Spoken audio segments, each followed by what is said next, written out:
Runaway Ralph by Beverly Cleary.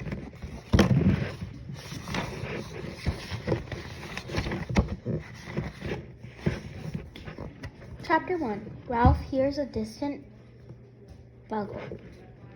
The small brown mouse named Ralph, who was hiding under the grandfather clock, did not have much longer to wait before he could ride his motorcycle. The clock had struck 8 already, and then 8:30. Ralph was the only mouse in Mountain View Inn, a run-down hotel in the foothills of the Sierra Nevada, who owned a motorcycle. It was a mouse-sized red motorcycle, a present from a boy named Keith, who had been a guest in room 215. Over the 4th of July weekend, Ralph was proud of his motorcycle, but the brothers and sisters said he was selfish. "I am not," said Ralph. "Keith gave the motorcycle to me." That evening, while Ralph waited under the clock and watched the television set across the lobby, a man and a woman, followed by a medium-sized boy, who walked into the hotel. They had rumpled miles that day. The boy was wearing jeans, cowboy boots, and a white t-shirt with the words "Happy Acres Camp" stenciled across the front. Ralph observed the boy with interest. He was the right kind of boy, and a boy sure to like peanut butter and jelly sandwiches. Since the day Keith had left the hotel, Ralph had longed for crumbs of peanut butter and jelly sandwich. A grinding noise came from the works of the grandfather clock. Ralph clapped his paws over his ears. The clock grumbled and groaned and managed to strike the hour. 9 o'clock! The time almost had come. The stroke of 9 was followed by the slow, sad notes of music that lingered and died mysteriously in the distance every night at this time. "Did you hear that?" the man asked the boy. "It was the bugle at camp playing taps." "So that's what the music is?" thought Ralph, who had puzzled over those notes all summer. Then the boy did not answer. His mother said, "Come on, Garth, cheer up. You're going to have a lot of fun at camp." Maybe, answered Garth, "but I doubt it." The father looked annoyed. "You won't have any fun if you take that attitude," he said, and went to the desk to inquire about a room with an extra cot for the night. Ralph could not understand the boy's behavior. He had often heard other young guests wearing the same kind of white t-shirt speak of a place called camp. But unlike this boy, they always sounded eager and excited about going there. Ralph did not know exactly what a camp was, but since medium-sized boys and girls went there, he thought it must be a place where people ate peanut butter and jelly sandwiches. The desk clerk summoned old Matt, the elderly bellboy, and hotel handyman.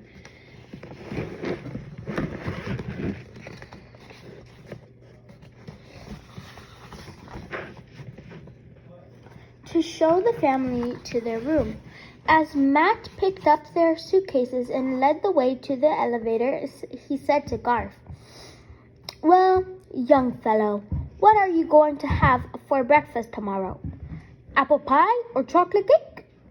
Matt, who was not always popular with parents,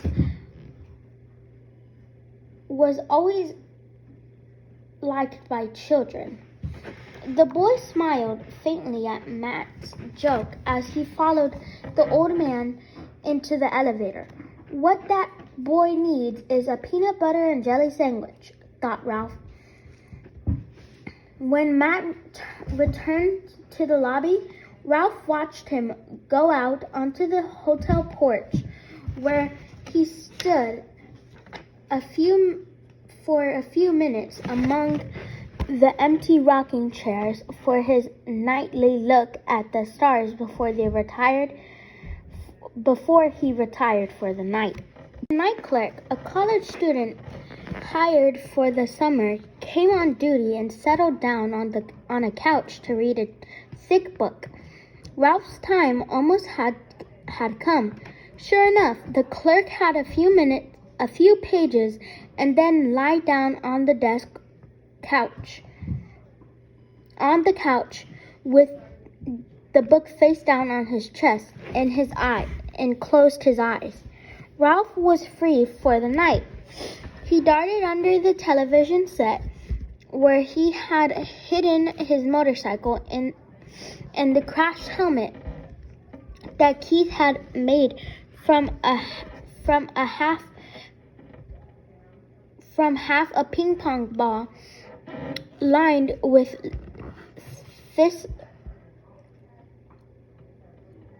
thistle down. He already had polished the chrome on his motorcycle by licking his paws and rubbing them over the dull spots. Now he set his crash helmet on his head, snapped the rubber band under his chin to hold it in place, and taking care to keep his tail out of the spokes, mounted his motorcycle. Next, he inhaled deeply and exhaling with a sound. The only sound that will make a miniature motorcycle go, sped out from under the television set and across the carpet. Ralph rode across the lobby and into the hall. Up and down the hall zoomed Ralph, and the joy of speed made up for the long hours of riding in dusty corners, waiting for night to come. Up and down the hall rode Ralph until he was too tired to take another big breath. Then he parked his motorcycle in a shadowy corner, hung his crash helmet on the handlebars, and flattening himself, slipped under a door into his favorite room in the inn. It was a stuffy room, never very light, even in daytime, and locked when the last person left it at night. It was furnished with small tables. And a row of high stools. The room was Ralph's favorite because he always could find peanuts on the floor, sometimes popcorn, and once in a great while, a stuffed olive. Tonight, he globbed his fill of peanuts, wishing he had a little grape jelly to go with them, and managed to, in spite of being somewhat fatter than when he had entered, to squeeze out again. Daredevil Ralph rode perilously close to the dangling hand of the night clerk sleeping on the couch before he tore the length of the hall. Ralph was exhilarated by speed, danger, and his own daring. Back to the lobby as Ralph paused to take another deep breath. His sharp ears caught the approaching squeaks of his little brother and sisters and cousins, who rarely ventured into the lobby because they were afraid of stuffed deer heads on the walls and the stuffed owl on the mantelpiece of the stone fireplace. "Drat!" swore Ralph softly to himself. Ralph was in the process of taking a deep breath so that he could make a fast getaway when his mother and Uncle Lester scurried from under a chair in front of him. Ralph's deep breath came out with a and his motorcycle stopped. Ralph, said Uncle Lester, "it is time we had a talk." Ralph did not answer. He did not want to talk. Neither did he want to listen. But he knew that he could not avoid his his uncle's lecture. He only hoped it would end before the little mice managed to get down the stairs. "You can't go on living like this," said Uncle Lester. "Running around the lobby, watching television all day, and tearing around on that motorcycle all night." "Yes," agreed Ralph's mother, a most fearful mouse whose whiskers trembled constantly with fright. She was afraid of people, vacuum cleaners, owls, cats, traps, and poisoned grain. She quivered at the slightest sound. Ralph stared at the carpet. "Look at you," said Uncle Lester. "Lint all over your whiskers." Ralph brushed his whiskers with one paw. "And you're getting fat from eating peanuts you pick up in that place," continued Uncle Lester. "A bar is no place for a young mouse. You will fall in the evil companions," "You will fall with evil companions," said his mother. "They will lead you to trouble." Nobody can lead me any place," said Ralph, "because I can go faster on my bike." By now the little brothers and sisters and cousins had gathered to listen, wide-eyed with interest and pleasure. One cousin, braver than the rest, said, "He thinks he's big, hauling a motorcycle bike. Ralph, you are sure to break your neck if you keep on riding that thing," said his mother. "You said I could ride it," said Ralph suddenly. "You said I could if I wore my crash helmet and kept both paws on the handle grips." "I know," admitted his mother with a sigh. "I can't imagine what I was thinking of." The grandfather clock began to grind and groan. All of Ralph's family was alert, and when the clock began to strike, they disappeared under chairs and behind draperies. Except Uncle Lester, and even he looked nervous. "This is no life for a growing mouse," said Uncle Lester. "It is time you moved back upstairs to the mouse nest and helped lie in supplies for the lean months between summer and ski season. You know nobody comes to this old hotel to spill crumbs as long as there is a vacant room in one of the new motels on the highway." The clock finished striking midnight, and Ralph's creative relatives crept out of their hiding places. He won't, said one of the bigger little cousins. He won't because he's selfish. You keep out of this, said Ralph. He is. He's just plain selfish, squeaked the little brothers and sisters and the cousins. The night clerk stirred in his sleep, and all the mice froze into silence until the sound of snores came from the couch. All hotel mice know they are safe from people who are snoring.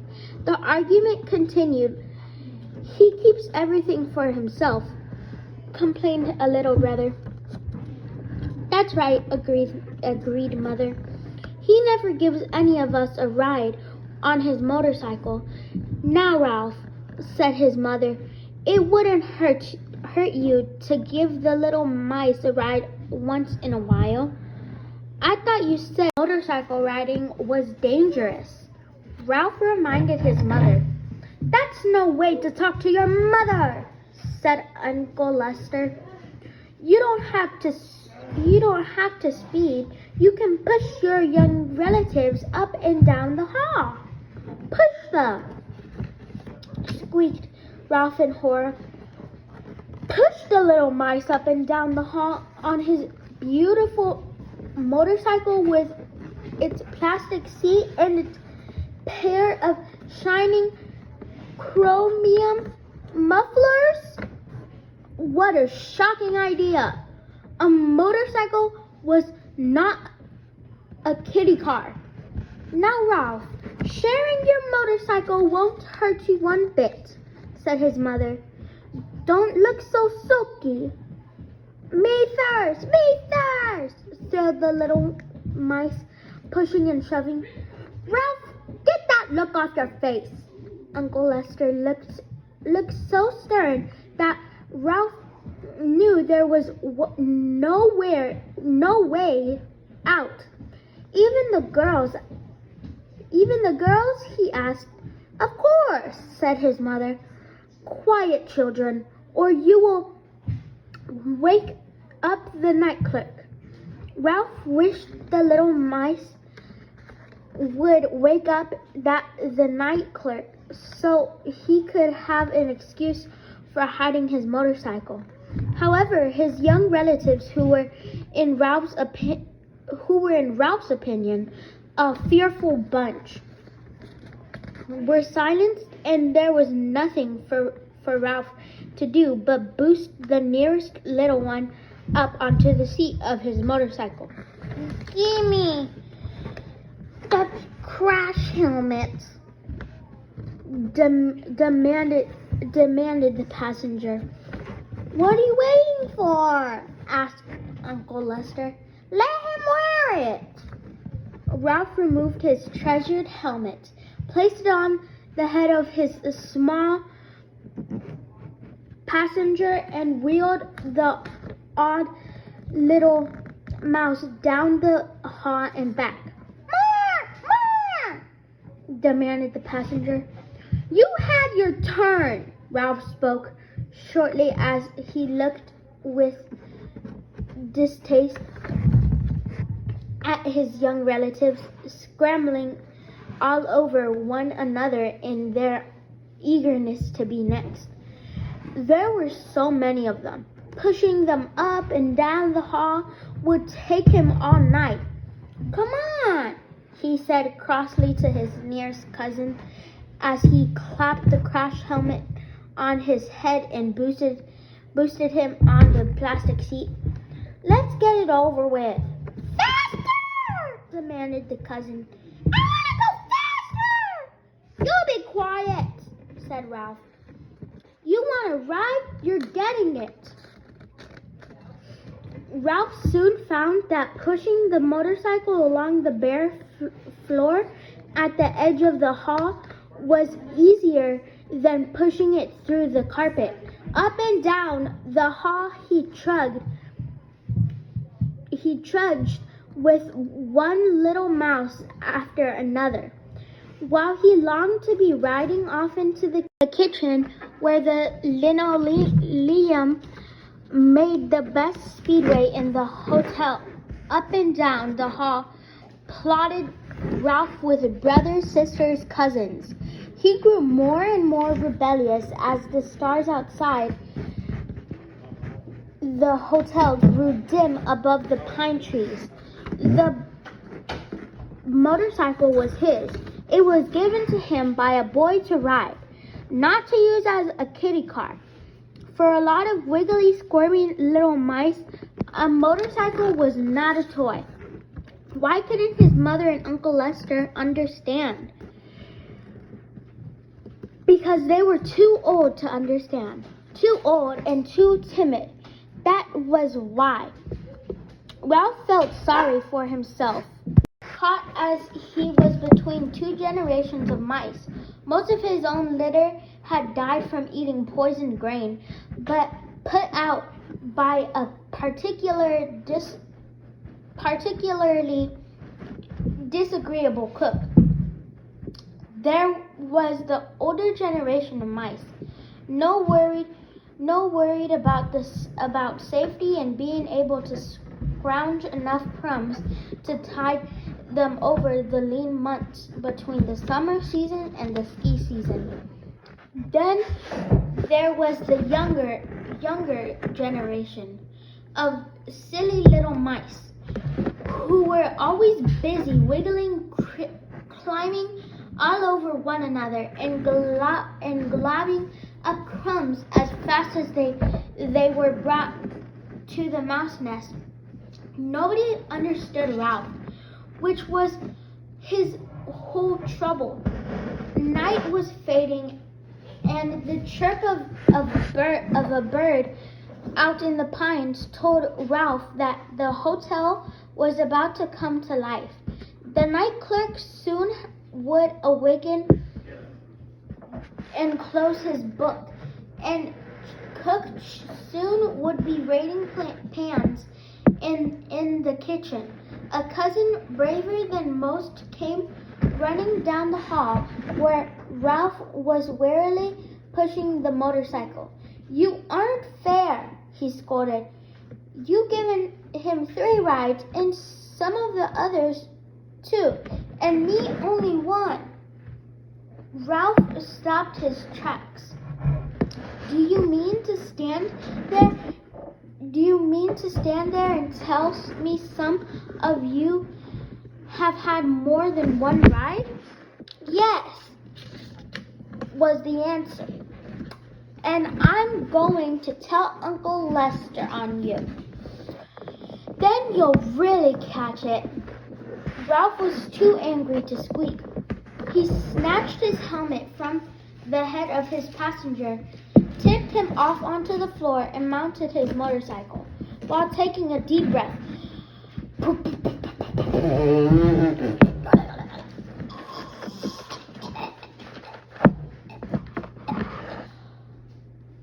I can't do it. Onto the floor and mounted his motorcycle while taking a deep breath.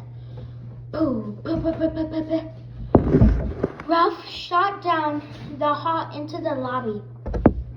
The first pale rays of morning sun filtered through the pines, which now were filled with joyously chirping birds. The night clerk stirred. All the little mice looked frightened and scuttled toward the stairs and the safety of their own nests of shredded Kleenex. The night clerk sat up, yawned, stretched, and scratched his chest, giving Ralph just enough time to garage his motorcycle in the dark corner under the television set before the last shadow of night faded from the old hotel. Ready to rest and filled with bitter thoughts, Ralph set his crash helmet on the dusty carpet and sat down with his back resting against the front wheel of his motorcycle. The grown-up mice should not make him use his beautiful motorcycle as a toy to amuse a lot of squirmy, ungrateful little relatives who were growing up and soon would insist on riding by themselves. And Uncle Lester would insist that Ralph let them. Well, he wouldn't. Never again would he use the motorcycle as a toy. He did not care what Uncle Lester or anyone said. Ralph did not want to grow up to be a scrounging mouse like Uncle Lester. He did not want to settle down in a nest of shredded Kleenex behind the baseboard of the linen room. He wanted a life of speed and danger and excitement. He wanted to be free to do as he pleased and go when he pleased on his shiny red motorcycle. The clock struck 6, and in the distance, Ralph heard the notes of the distant bugle. This time,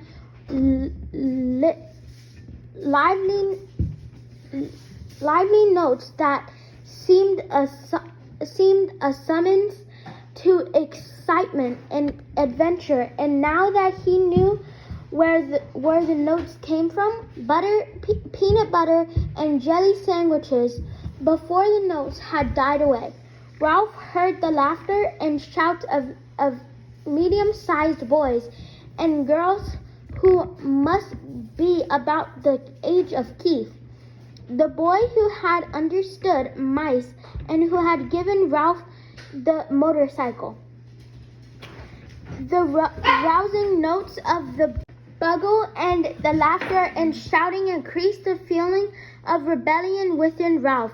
As the last strains of the bugle call hovered in the clear mountain air, Ralph made up his mind. He knew now what he was going to do. He was going to run away.